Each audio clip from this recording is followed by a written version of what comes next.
clean like Jesus. So clean like Jesus. In my white tees, I'm a Jesus piece. Cologne, I kick la Jesus piece. Reggae Soundfest is the biggest and the best festival. So why y'all treat it like Bammy? Bags of Reggae Soundfest uniforms here at Dancehall Records about to be carted off to Mobe. Romeish the maker, but Joe having some fun at his expense. Romeish. Romeish. Romeish. Is it Romeish? What are you saying? Well, I think that's just rubbish, isn't it? Okay, anyway. Joe Bogdanovich actually eager to take the high ground, but couldn't resist getting in a jab after having his festival compared to a Bammy. I'm really more interested in other topics because, you know, some young people that are coming up in the business, they get a little carried away with themselves and their self-importance, and you know, people have to learn and get more experience and understand just the nature of the business and how deep and widespread it is. And you can't just be insulting something like a Reggae Soundfest. But he feels insulted. He feels dismissed that you've overlooked his artists. I mean, Shenseea is very credible right now. She was busy at the time, so he says.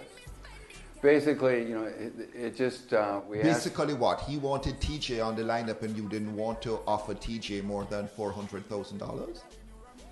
I don't know anything about the money thing because that's all, you know, make-believe stuff. And I just deal with, you know, U.S. currency. And I'm not really interested in chump change or chump talk.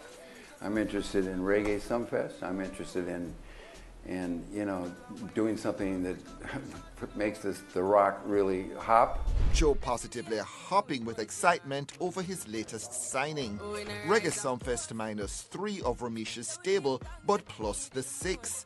And now, new sensation Coffee set to percolate on the Catherine Hall stage. You know that guy? I think he puts band meat in his coffee. What do you think? I don't know, but at any rate,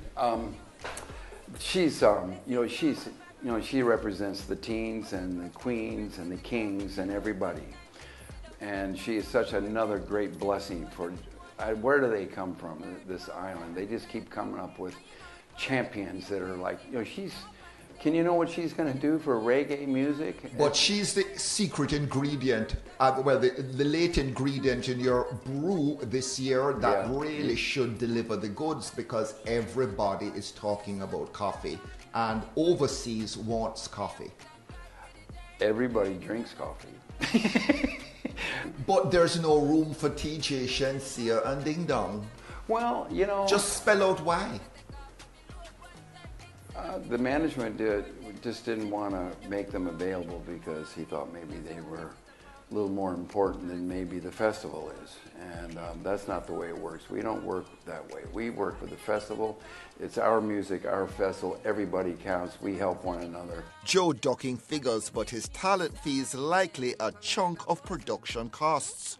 And the talent sometimes playing hardball. They're thinking about themselves, they're thinking about, I'm only hot for so long. It's not easy to be an artist. It's a reasonable attitude to take. Yes, it's and reasonable. You're getting that elsewhere, so why not here? Well, because we don't get paid in US dollars here. We have a hard time paying for a bowl of rice. I mean, people are having a hard time here.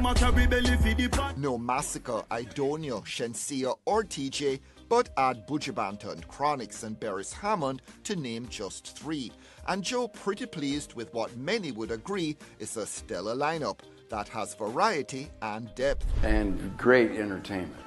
You know, what happens with some of these youngsters, you know, they get a little hype on themselves, so they got some success that's happening, which is great for the business. And we all, you know, as we grow, we start to understand what the real deal is. And the real deal is that it's something going on here that's much bigger than us.